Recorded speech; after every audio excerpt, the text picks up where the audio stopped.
Alright, let's get to it. For Hivemind, you're going to want 3 tanks, 4 healers, and then a mix of DPS. Don't go too heavy on melee because it can get a little bit crowded with Echoing Void. One of the big things I want to talk about quick is the 3 tanks and then the movement. So the 3 tanks, do you need 3 tanks? No, you can 2 tank this. Do you need a Blood Death Knight? No, not necessarily, but a BDK lets you have grips on darters and stops on a lot more mobs a lot more frequently than not having one does. So we actually prog this with 2 Blood Death Knights and me on Warrior. And now on this one, we're actually doing Pam on his Monk, me on Warrior, and then Minette on the DK, just to keep the stuns reliable. The way that this ends up moving, on pull, we're going to pull over here to the star marker, and let's talk a little bit about the positioning. So first, we're going to be moving over here to star. The bosses are going to be stacked together. You're going to have Tekris have Hivemind control, which means they can be stacked. You're going to have drones come out, and then a Ravager. The biggest thing, okay, so here's how you kill this boss in as few pulls as possible. You have to understand that this is not just AoE pad city. There's priority damage that absolutely needs to be done, that being Ravager. Okay, anytime there's a Ravager up, that needs to die. That being Darters. Anytime there's Darters up, those need to die. And then all the little lads, and then the bosses. You also, we're going to be heroing at the start here. You want to put the majority of your damage at the start here into Tekris and cleave off of him because you want his health to get ahead of Khazir's because of the way that you're going to be doing movement. So at the start, we're moving here. The star bosses are going to be together. After the first Echoing Void, we're going to be moving here to blue. Sorry if that's a little hard to see.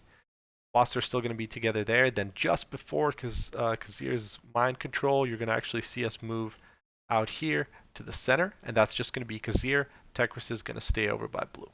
So Khazir's going to move there. They're going to bait the next set of drones. And after that, we're actually going to move over to purple with Khazir. Tekris is still going to be around blue. You'll see that from my point of view. After that, we're going to be getting close to Tekris taking control back, which means the bosses are going to be stacked. So we're going to want to move over here to orange.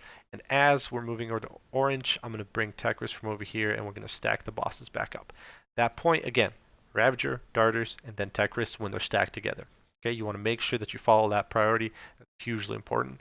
They're going to be stacked together for a while here. There's a couple dangerous dodges in there, but after that, we're going to be moving here along this wall to green with the bosses together, and then usually when we're around this point in green, you're going to get a Echoing Void into a boss frontal from Tekris. That's going to be very closely followed by Khazir's Hivemind control, so he's going to take back over. When I get that nullification blast, I'm going to move back to middle and then move him back over to star while Kazoo's kind of stays over here by the entrance. And just for reference, green over here, this is the boss entrance. There's different ways to move these bosses, but this is the way that we do it. It's worked out pretty well for us now. And again, there's a lot to dodge here. Don't let this boss sneak up on you. There's a ton of healing here. So you do want the 4 healers. And again, I would do 3 tanks. Even if one of them is not a Blood Death Knight, having tanks that can swap off like Ravager and Tekris, and Khazir, it helps a lot with keeping the tank debuff that the Ravager does down. But again, you'll see a Ravager pop here. We'll have hero, so it should melt pretty quickly. And then we're going to continue moving. So, let us continue. This boss sneaks up on a lot of guilds because there's a lot of damage. We're also going to be letting all the volatile eruptions go off. There's going to be 2 in the fight. That is a big burst of damage. So, we're going to see the first sets of drones here. Those are going to come in. There, you see the Ravager at the top. Minette's going to pick that up. Everybody's stacking on the boss's butts here to bait these drones, and then we're slapping drones, and people are going to start hitting the Ravager. You see its health kind of melting there. The boss frames. One thing to note about Echoing Void, which just went out, don't stand, when you have that circle under you, don't stand somewhere where you want to be because you're going to have to move out of obviously that position. You just want people to be aware that spread out. If you are the Tekris tank, you want to be making sure that the frontal is not hitting anybody that's stunning. So let's talk about Roly Boys. Okay, this is the #1 reason I see most people wipe on this. Okay, Roly Boys, all these boys. There's one going out of here, this one. Thing that gets people is on Heroic, this is just one set, and you just dodge one set of boys, it's not a problem. On Mythic, it's 2 and they're kind of staggered. Okay, so what I always tell people is once you dodge the first ones, don't just start tunneling again. You have to watch the secondary ones because they come in legit like 5 seconds afterwards, and if you forget about them, you'll get hit. If you get hit by a Roly Boy on Mythic, it's very likely that you're gonna die. The other thing you see going off here, the Mind Numbing Nova. Make sure you have several people with focus interrupts on this. You don't want that to ever go off. But just watch the Roly Boys. The number one call we make. This is again a rekill video. The number one call that we make is to dodge because people forget. People forget all the time. And if you get hit by that debuff, a Roly Boy hitting you probably doesn't kill you, but you're suddenly going to start taking a shitload of damage from the darter AoE, everything else that's going on, and it's probably going to kill you. Okay. So now we're on darters. You want to have the darters brought in, stuns. What we ended up doing is we kind of focus one darter at a time. We bring it in and then kill it. Then we bring in the next one and kill it, and so on and so forth. You just want to make your way through them and make sure that you're prioritizing damage to them. You don't want people padding. People want to pad on this boss. Don't let them. Still a darter left, kill it. But here's the movement where we have to separate because Khazir just took over the Hivemind, and what you'll see soon is this drone over here on the left is going to get hit with Volatile Eruption, and you're going to see us let that go off. You know, in Heroic and in other difficulties, some people even on Mythic will kill that just to keep the raid damage down. We had healing cooldowns assigned to where this works. But you see that, okay, so here's Roly Boys. Roly Boys are going out. If you get hit by these and then this eruption hits you, you're dead, 100%. 100%. So I don't know if that's what happened in Knights, but there it is. So you want to keep that down. It's a big burst of damage. So Khazir, we've killed all the ads off, and now he's moving off toward away from kind of purple towards circle. As you see these darters getting gripped in. I'm kind of following the boss.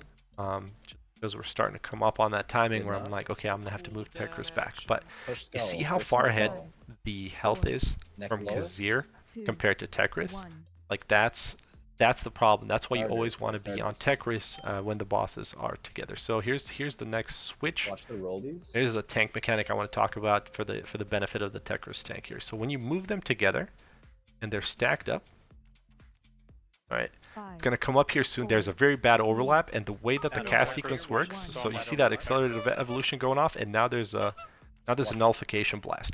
This blast, what Tekris does, I didn't see this in any of the guide videos really mentioned. Okay, so Tekris casts accelerated evolution and spawned this Ravager. Okay, so the Ravager used to be a drone and now it's this. So what he does is he faces the drone that he's turning into a Ravager, and then before he can face back to the tank, so you see I'm faced towards the outside, which is where you want most of your nullification blasts to go, but before he faces back to me, he starts the cast for that ability. So the blast is actually going out right here, okay?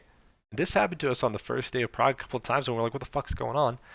So we figured this out. It happens in all the like first kill videos and all that stuff from the world first race, but nobody really talks about it. But it'll clip your people if you don't call for it. So if you're the Tekris tank, call this as like dangerous overlap or dodge coming up. Give them the notice that this might not happen. I've had it where it actually still targets me and still goes into it, but this is the one thing with these frontals that you have to be aware of. So don't neglect this, otherwise it might catch a few people off guard. So again, we're stacked together. We want to be hitting Tekris, but we also want to start focusing this Ravager as soon as he gets in. So Echoing Void, spread it out. Tanks, you want to move proactively pretty good here as these drones are dying. But right here, I'm actually staying behind a little bit just to point this nullification blast away. Then we're going to make a big movement here to give people a little bit more space to dodge. This Ravager needs 32 stacks on the Phantom, please. You hear Manette calling for a taunt swap on the Ravager. Again, if you only had 2 tanks, that's not really something that's possible. This is kind of a dangerous dodge.